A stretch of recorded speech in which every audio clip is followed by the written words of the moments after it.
Premier temps de ce chantier consacré à l'identité est forcé de constater qu'elle est partout, que les discours récents de campagne déclarée ou pas se polarisent très fortement autour de ce concept d'identité, concept tout à fait malléable comme on l'entendra puisqu'il peut à la fois servir un propos de permanence ou de continuité comme un discours de rupture ou de pluralité. L'identité heureuse. Que n'ai-je entendu en ce sujet ? J'ai comme tout le monde des défauts. Mais je persiste et je signe. Oui, l'identité retrouvée de la France, son identité heureuse, c'est ce vers quoi je veux vous entraîner et vous conduire. C'est mon objectif. Ce n'est pas un état de fait, ce n'est pas un constat, mais c'est un projet.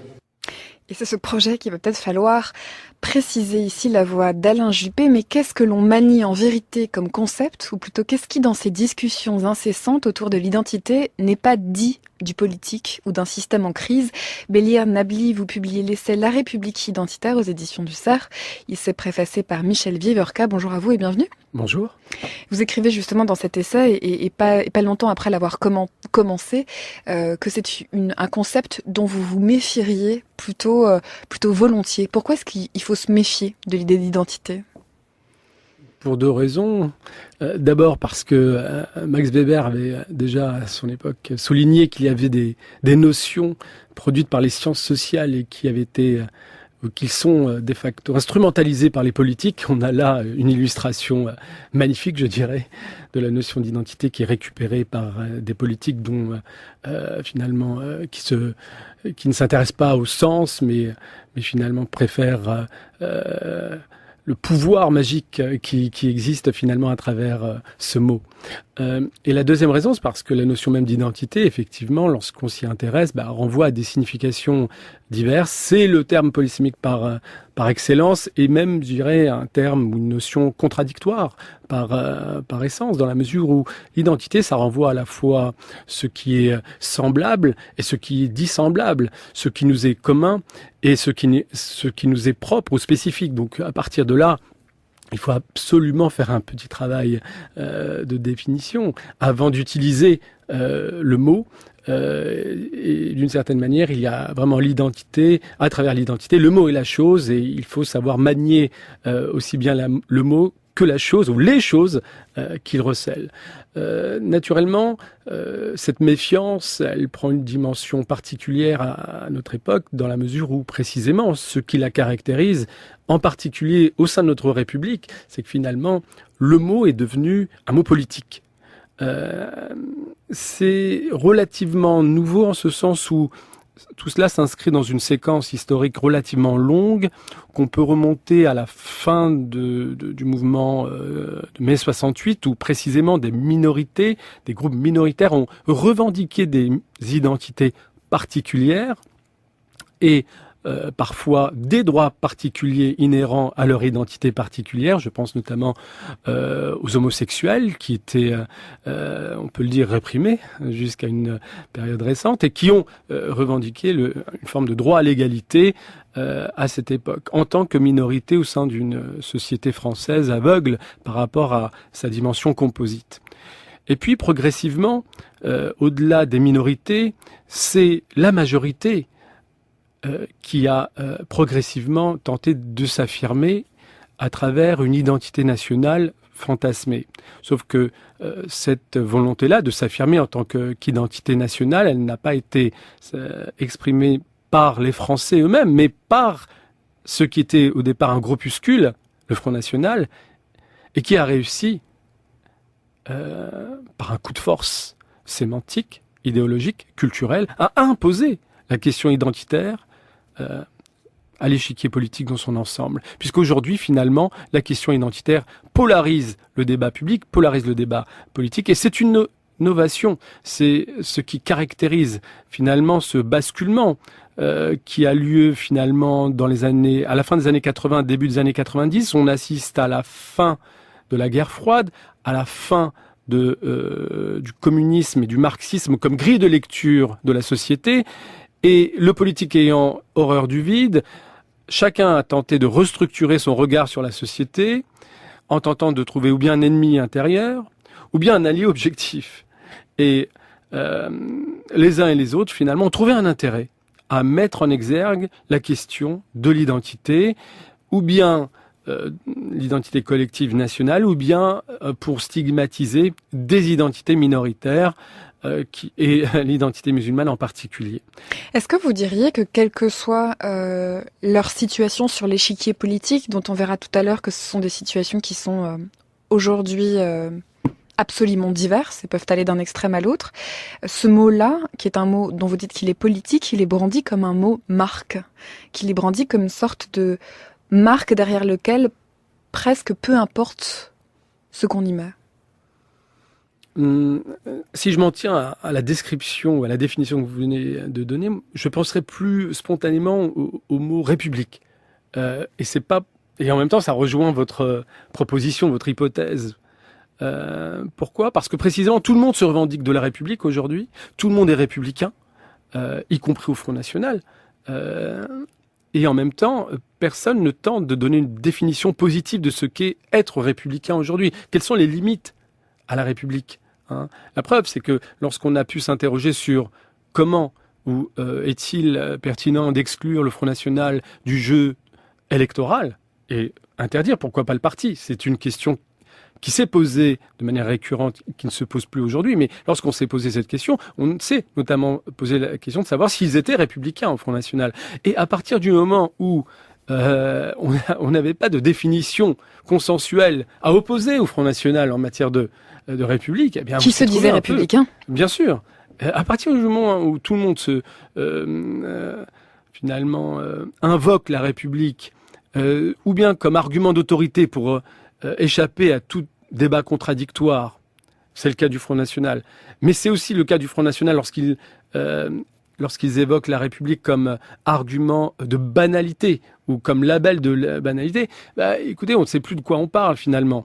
Et ça renvoie aussi du même coup à ce qu'est la République. On sait ce qu'est la République d'un point de vue, je dirais, institutionnel. C'est l'opposé de la monarchie en termes de régime politique. Mais la République, au sens de notre tradition française, c'est d'abord et avant tout un système de valeurs, en vérité, un projet politique. Et c'est notre incapacité à définir le projet politique qui souligne aussi notre crise d'identité. Dans la mesure où il n'y a pas de projet politique mobilisateur, de système de valeurs, un fondement axiologique derrière lequel on pourrait tous s'unir, face à cette incapacité-là, vous avez donc le terreau pour une crise d'identité collective et en même temps, vous ouvrez la voie à ce discours qui consiste à se dire républicain sans que cela ne coûte rien pour n'importe quel acteur politique. Personne ne s'engage vraiment en se disant républicain, tout le monde est républicain et en même temps, personne n'a à répondre de ses actes d'une certaine manière au regard des valeurs de la République. Et donc là, on est dans un cercle vicieux où les mots n'ont plus vraiment de sens et c'est précisément aussi cette dimension-là qui permet d'invoquer, comme vous le dites, le mot identité sans savoir véritablement dans quel sens on l'invoque. Sauf qu'il faut bien reconnaître que le succès du mot identité s'explique par une même logique aujourd'hui. Le succès du mot identité sur l'échiquier politique s'explique par le fait qu'on souligne finalement une anomalie dans le corps social. Il y a un segment du corps social qui pose problème. Certains ont parlé de la question musulmane au sommet de l'État, ou la question de l'islam, et donc la question des musulmans. Il faut bien mettre une étiquette humaine derrière les qualificatifs génériques. Donc, et cette anomalie, eh bien, il faut la traiter. Il faut la traiter, et on ne sait pas comment.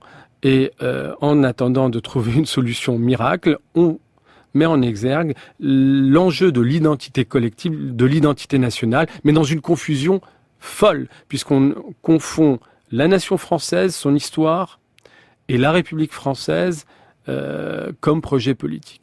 Et cette confusion donne, par exemple, le résultat qui consiste à dire que la République a des racines chrétiennes, pas la France, la République elle-même. Moi, je crois que l'une des idées forces de la République, c'était qu'il y avait à l'horizon l'espérance d'une intégration économique et sociale pour tout individu qui prendrait part à la nationalité française. Or, ce que l'on voit actuellement, c'est précisément la remise en cause de cette espérance. ce n'est pas tant, à mon sens, le débat entre multiculturalisme et républicanisme qui revêt de l'importance, mais la réalité sociale et économique de couches de plus en plus nombreuses qui, du fait de la mondialisation, du fait de la perte de l'emprise de l'État sur l'économie nationale, du fait d'un certain nombre de traits, rendent compliqué, sinon impossible, la reproduction de la République dans ses dimensions sociales et économiques. Et c'est là où le débat devient important, parce que précisément, si la République n'arrive plus à intégrer effectivement des gens, comment faire?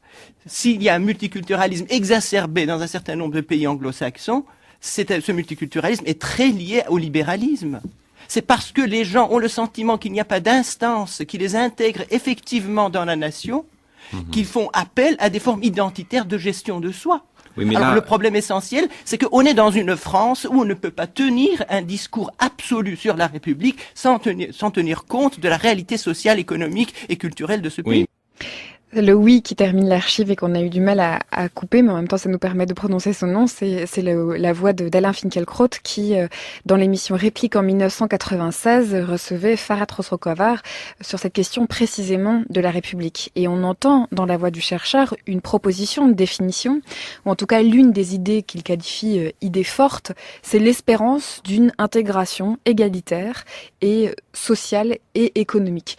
Et vous écrivez dans votre essai qu'il y a, sous cette idée de la crise présentée comme identitaire, en réalité une crise d'égalité. C'est assez stupéfiant de voir, d'une part, une permanence des sujets abordés dans Réplique depuis 20 ans, et d'autre part, peut-être une permanence d'une forme d'analyse qu'on pourrait faire de cette crise-là. Comment expliquez-vous que 20 ans après, on puisse presque prononcer ou entendre les mêmes mots? Bélier Nabli. Deux raisons. D'abord, je renvoie encore une fois au basculement que représente la fin du marxisme comme grille de lecture de la société, et donc le fait qu'on ne lit plus la société et les conflits sociaux à travers la question des classes sociales et de la lutte des classes. Et qu'à partir de là, il faut bien substituer cette grille de lecture qui était plutôt dominante jusqu'à une certaine époque. Autre chose. Par une autre grille de lecture. Et deuxième phénomène extrêmement important, et qui explique aussi naturellement la montée en puissance du discours identitaire, c'est l'échec du politique à répondre alors à la promesse républicaine dont on vient d'entendre l'expression d'une certaine manière, à savoir le fait que le politique, le projet républicain a pour vocation à permettre non seulement l'ascension sociale sur la base de la méritocratie, mais aussi à ouvrir des perspectives pour tout citoyen français, quelle que soit son origine. À partir du moment où cette promesse républicaine n'est pas assouvie, eh bien, vous créez un vide politique et une frustration sociale. À partir de là, je pense qu'on peut comprendre le caractère à la fois régressif et dangereux du discours identitaire. Il exprime là du vide et de la frustration. Et il sera difficile, y compris pour ceux qui évoquent l'identité heureuse, de donner une signification positive finalement à l'identité. L'identité, la question identitaire, elle s'exprime aujourd'hui dans un contexte qu'on ne peut pas ignorer et on ne pourra pas simplement opposer à ce contexte un label, une expression, une formule magique. Il va falloir combler ce vide et répondre à cette frustration sociale. Si on vous entend bien, elle s'exprime, cette question identitaire ou ce discours identitaire, faute de mieux ou faute d'autre chose. Dans la voix de Farhat Khosrow-Khavar, c'est assez intéressant parce qu'il décrit deux mouvements. Il décrit l'idée selon laquelle, devant l'échec de la promesse républicaine, la frustration sociale a choisi une définition identitaire. Alors ça, ce serait un mouvement qui viendrait d'une certaine manière des citoyens eux-mêmes choisissant l'option identitaire, et vous décrivez un autre mouvement qui serait la réponse du politique face au vide qu'il a produit ou qu'il constate, si on veut être plus sympa, et apporte une réponse identitaire. Alors c'est quoi? C'est deux mouvements qui se croisent, qui se rencontrent, ou c'est un mouvement du politique qui vient inviter un mouvement citoyen à aller choisir cette réponse identitaire? Comment est-ce que vous le décririez? Je pense que les deux mouvements se conjuguent, ils se complètent naturellement, mais effectivement pas dans la même. Enfin, les différents acteurs ne sont pas dans la même posture. Les politiques sont relativement cyniques et c'est pas une critique de ma part. Enfin, sans être un adepte de Machiavel, ils sont des animaux politiques, ils font ce qu'ils peuvent avec ce qu'ils ont. Ils n'arrivent pas à répondre à la promesse républicaine parce que l'État, dans un contexte de globalisation, n'est plus aussi puissant. Il n'a plus les mêmes prérogatives réelles pour changer le réel. Et les citoyens, quant à eux, eh bien, ils sont face à ce vide, face à l'absence de cette promesse républicaine, eh bien, tentent précisément, non pas de nourrir leur frustration, mais au contraire aussi D'y répondre. à l'atténuer par des perspectives autres, en entretenant, ou en ouvrant des perspectives d'ordre spirituel, d'ordre culturel, finalement, en investissant sur soi, d'une certaine manière, puisque le collectif n'arrive plus à produire de l'identification. Mais on pourrait imaginer une autre forme de réponse, qui serait des réponses de révolte, qui seraient des réponses de soulèvement, qui seraient des réponses, alors pour prendre peut-être un jargon dépassé, des réponses révolutionnaires. Vous dites, à ce vide politique ou à cette déception politique, la réponse est une forme d'investissement sur soi. Ça veut dire quoi? Que dans le collectif, plus personne ne croit et plus personne ne croit assez pour mettre de l'énergie là-dedans? Il n'y a pas effectivement d'idéologie mobilisatrice ou d'idéologie collective. Par contre, l'identitarisme en soi est une idéologie, mais qui s'exprime à l'échelle individuelle par un investissement sur soi et à l'échelle politique par une mobilisation d'une identité fantasmée qui est là pour combler le vide politique dont on a parlé. Donc effectivement, il n'y a pas véritablement de mobilisation collective, sauf à l'échelle de groupes minoritaires. Et c'est ce à quoi aussi on assiste de plus en plus. C'est de la faculté, non pas d'un nous, de la communauté nationale à se réunir, à se mobiliser, si ce n'est pour commémorer tel ou tel événement. Encore que dans ces commémorations, on peut aussi constater des divisions. C'est que même ce nous-là se craquelle à ce moment-là. Oui, bien sûr. Il y a toujours une part de fiction dans les mobilisations ou dans les discours consensuels, incontestablement. Mais ce qui est intéressant, c'est que mobilisation, il y a, mais elles sont l'expression de groupes minoritaires. Et ces expressions-là, notamment lorsqu'elles sont animées par des entités qui se présentent et qui s'affichent à travers l'origine ethnique ou autre, est naturellement critiquées du fait de notre culture républicaine et donc unitaire ou unicitaire, je dirais, qui refuse donc de voir le caractère multiculturel de la société qui peut accoucher de revendications minoritaires. Et c'est cette tension-là aussi qui va nourrir finalement notre crise sociale. Pourquoi? Parce que on a du mal encore, et bon, j'en parle aussi dans cet essai, à trouver un équilibre entre un phénomène dynamique, à savoir que notre société est de plus en plus multiculturelle, au sens où il y a de plus en plus une coexistence d'individus qui sont animés par des cultures diverses, et de l'autre, notre tradition à la fois politique et juridique, qui refuse de voir, ou de reconnaître plus précisément, toute minorité. Il y a un peuple français, un et indivisible, et vous avez donc là une affirmation de principe très forte, et de l'autre une réalité beaucoup plus fragmentée. Tout cela n'est pas forcément une source de tension en soi. Elle le devient lorsque les minorités en question sont susceptibles d'invoquer ou de revendiquer des droits particuliers. Des droits particuliers ou le fait de dire ou d'affirmer qu'ils ne sont pas reconnus comme des entités constitutives de ce peuple un et indivisible. Et là, pour le coup, la République, en particulier ses représentants officiels, se trouvent face à une impasse discursive dans leur discours. Finalement, ça devient pour le coup intéressant aussi intellectuellement, parce qu'on se dit, le masque va tomber. Les tensions, en fait, reposent sur des contradictions. Il va falloir assumer ces contradictions, être plus clair avec soi-même, avec nous-mêmes, et reconnaître précisément que notre société est multiculturelle et qu'il est possible d'être malgré tout unis.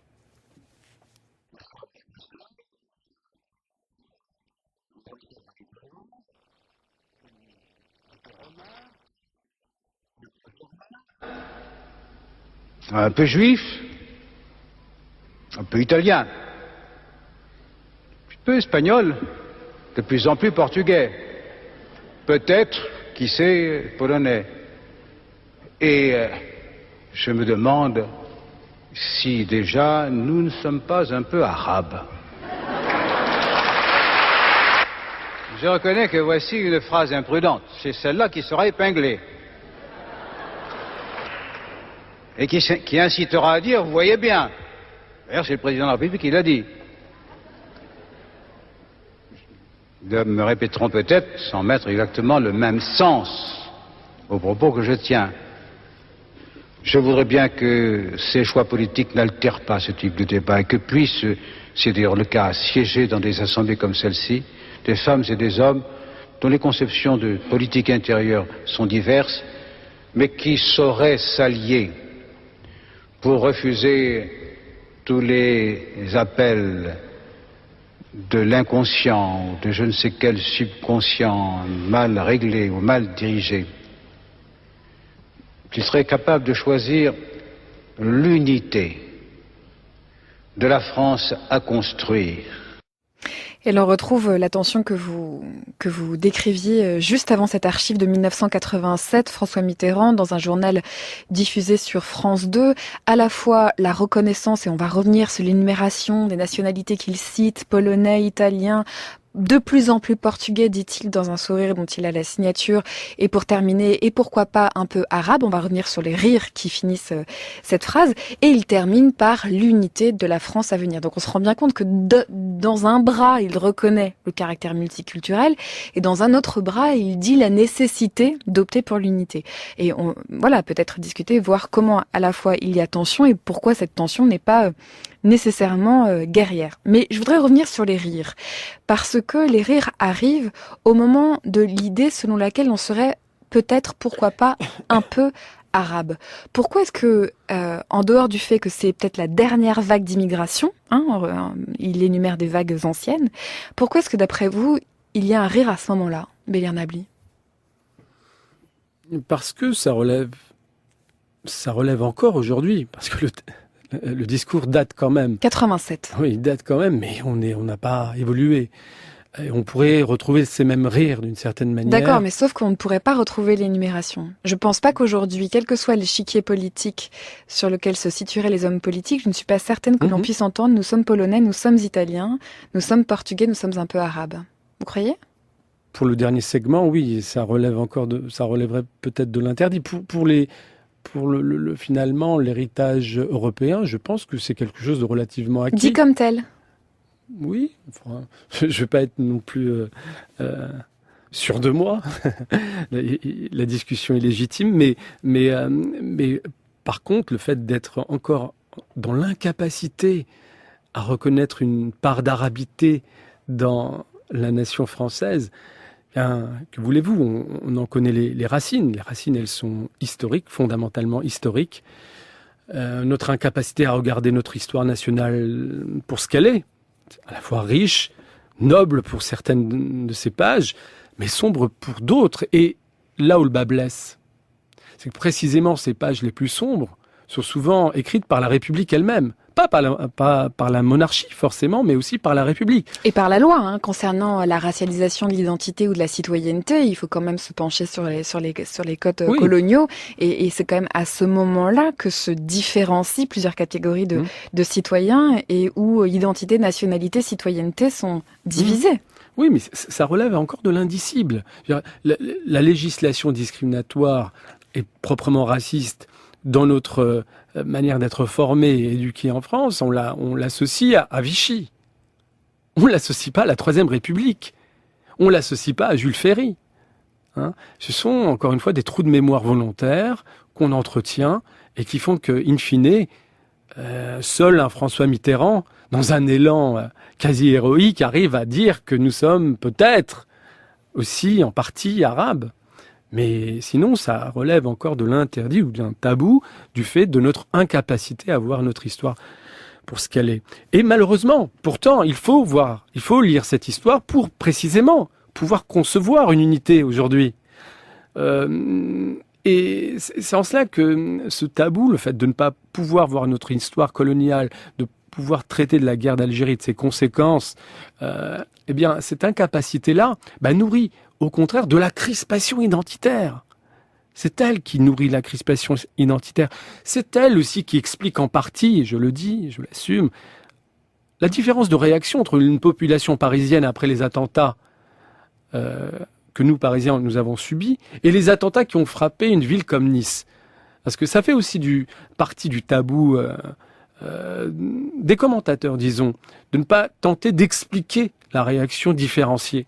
Eh bien, parce qu'elle s'explique aussi par une sociologie différenciée. Alors, peut-être simplement préciser ce que vous appelez comme réaction différente. En quoi est-ce qu'elle vous a paru différente, cette réaction ?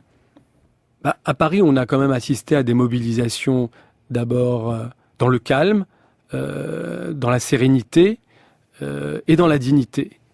Ce qu'on a vu et entendu à Nice relevait d'une colère légitime, mais aussi d'une expression de haine et de rage, qui là, pour le coup, n'avait rien à voir avec un moment qui appelait au contraire à la dignité et à l'unité, précisément.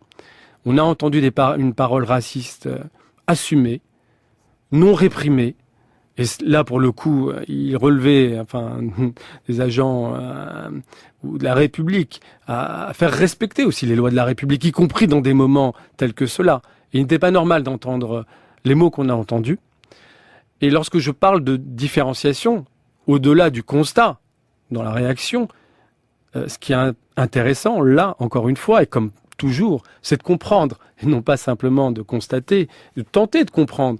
Et parmi les sources d'explication de cette réaction différenciée, on a la sociologie de la population niçoise et de cette région du sud-est de la France qui s'est ancrée et entretient finalement une relation particulière, non seulement avec le Front National, on trouve ça normal, on ne discute plus le fait, comme s'il était la conséquence d'une forme de mécanique implacable, mais laquelle ? Qu'on puisse en parler au moins, qu'on puisse parler de cette sociologie de la population du sud-est de la France qui aussi fait sécession d'une certaine manière avec les valeurs de la République. On parle des territoires abandonnés de la République. Perdus, de la République pour mieux stigmatiser les banlieues françaises.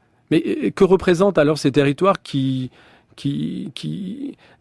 sont marqués précisément par un ancrage électoral particulièrement fort des forces d'extrême droite, parce que maintenant il faut le conjuguer à au pluriel, puisque lors d'une dernière élection locale, on a assisté à un second tour entre deux partis d'extrême droite.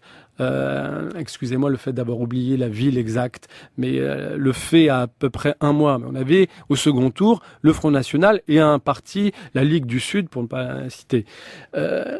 Est-ce qu'on pourrait quand même discuter de cette forme de sécession axiologique d'une certaine manière? Il y a une volonté de rompre aussi avec les valeurs de la République dans cette partie de la France. Est-ce qu'on peut en parler? Est-ce qu'on peut considérer que là aussi il y a un problème de la Et même pour vous, manière tout cela va sous ce que vous appelez ce que vous décrivez plutôt comme la crise identitaire de la République, c'est-à-dire au même titre que certains territoires périphériques des grandes villes françaises, vous diriez que une partie du sud-est de la France subit aussi une crise identitaire de la République? Non, en tout cas, ils interrogent la République. Et on peut aussi les interroger sur leur adhésion à la République. Ça serait très intéressant. Vous savez, parmi les jeunes des cités qui contestent l'ordre républicain, c'est la loi tout simplement, il y a aussi un discours qu'il faut entendre lorsqu'ils mettent en accusation précisément la promesse républicaine déçue, fondamentalement déçue. Ce type de discours n'est pas vraiment celui qu'on entend lorsqu'on interroge les électeurs du Front National du sud-est de la France. Pas une vraie déception vis-à-vis de la République. On n'est pas dans ce registre-là. D'une certaine manière, la République n'est pas vraiment au cœur de la discussion, si ce n'est une dimension un peu ethnicisée de la France, voire racialisée, parce que précisément, il y a une population qui a notamment accueilli ce qu'on appelle des pieds noirs, qui sont venus avec leur histoire, leur mémoire, et plutôt que de pouvoir finalement discuter de cette mémoire, d'essayer de finalement débattre de la manière dont on pourrait dépasser cet angle mort qu'est la guerre d'Algérie dans l'histoire de France, eh bien, on continue à faire comme si, on continue à taire et on continue à ne pas comprendre, pour revenir au début de notre discussion, la différence de réaction entre deux populations faisant partie d'un même pays. La France, ça n'est pas une identité fixe, fermée, repliée sur un passé fantasmé. La France n'est pas non plus une idée à laquelle on songe de manière abstraite. La France, c'est une volonté. C'est notre volonté. Et il n'y a que ça qui la tient. Car la France, depuis tant de siècles, nous ne l'avons pas simplement reçue en héritage. À chaque fois, nous l'avons faite. À chaque fois, nous avons résisté. À chaque fois, nous l'avons voulu. À chaque fois, nous l'avons réinventée. C'est ça la France.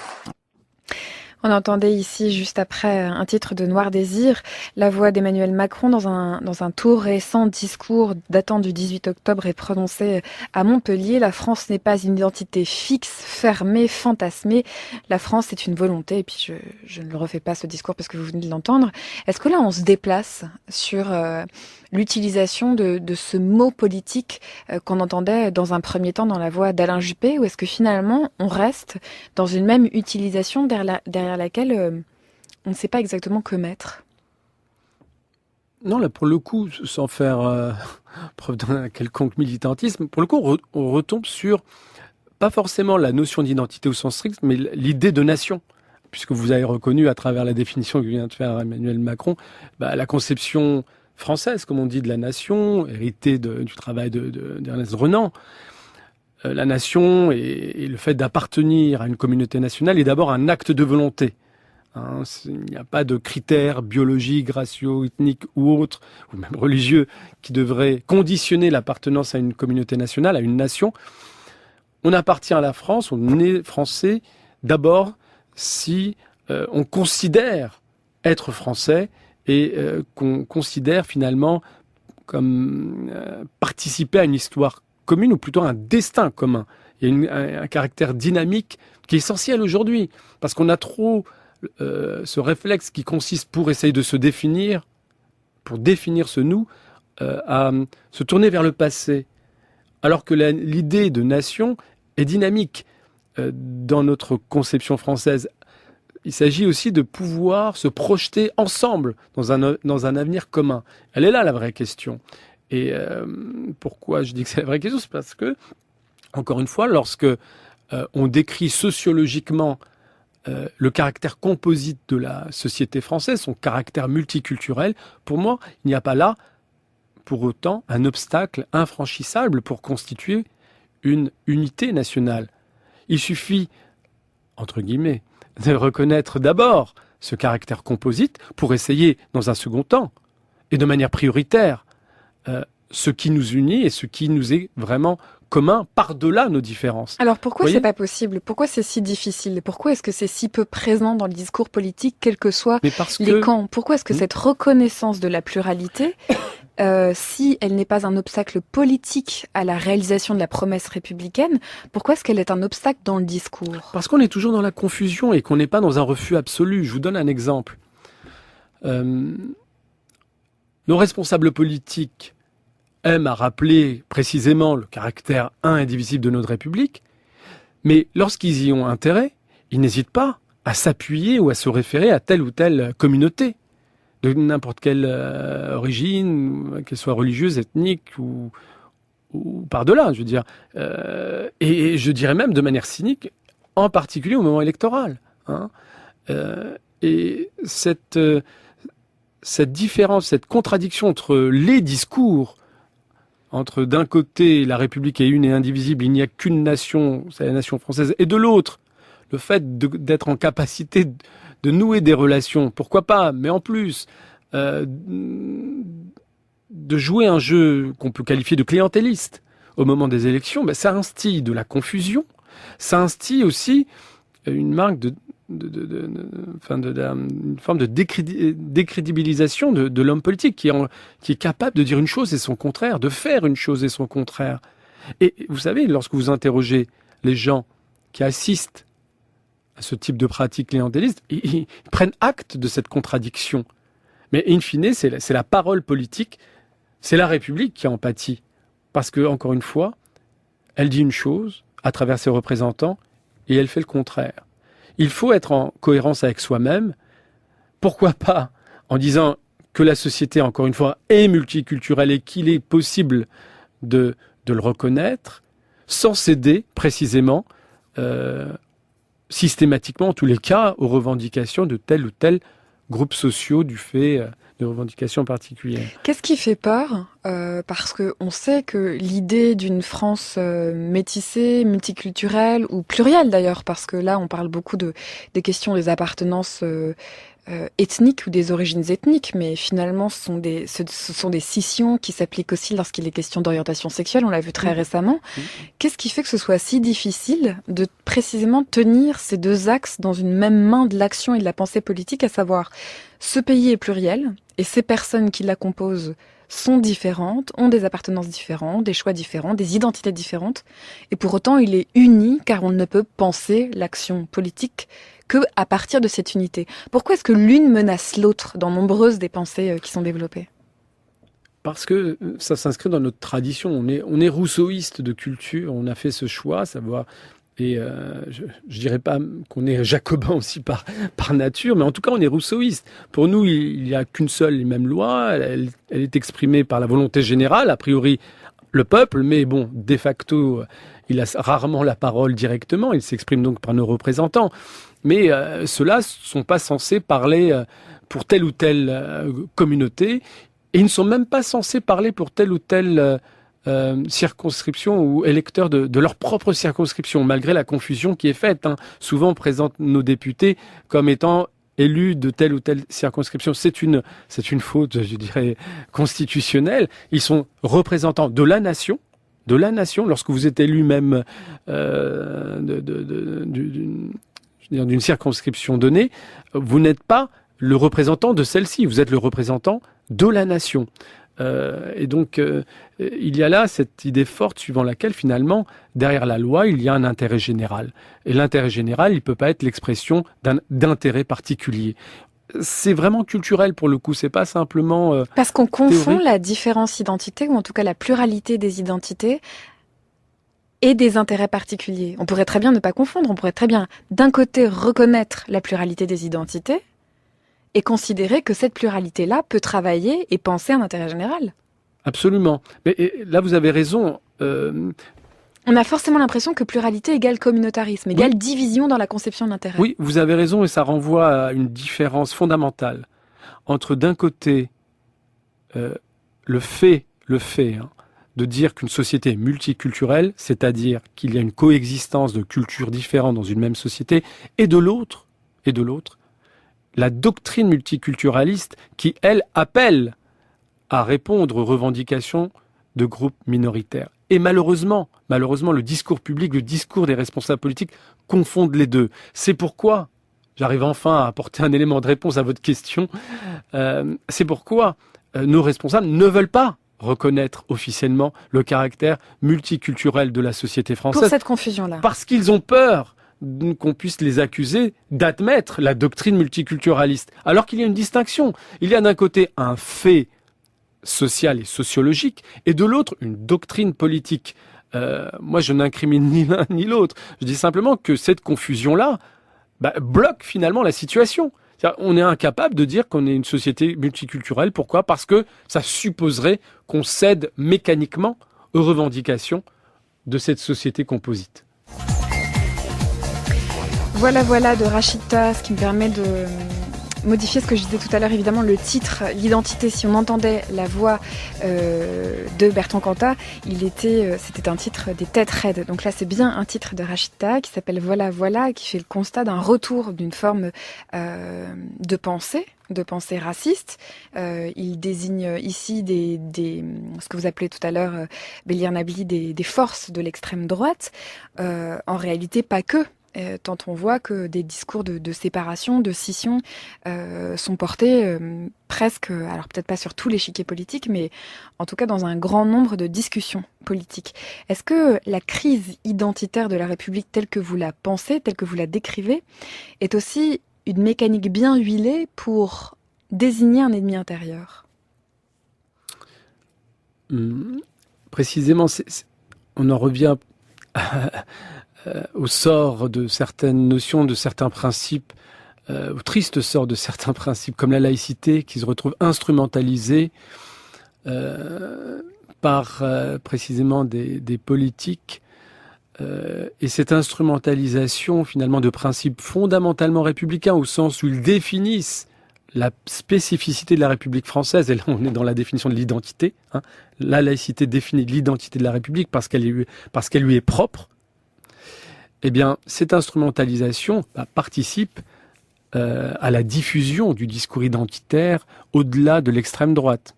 Et c'est remarquable dans le cas de la laïcité. Le Front National s'est emparé du principe pour mieux démontrer précisément son républicanisme d'une certaine manière, mais en même temps, la laïcité a été également redéfinie, je dis bien redéfinie, par d'autres forces politiques, à droite et à gauche.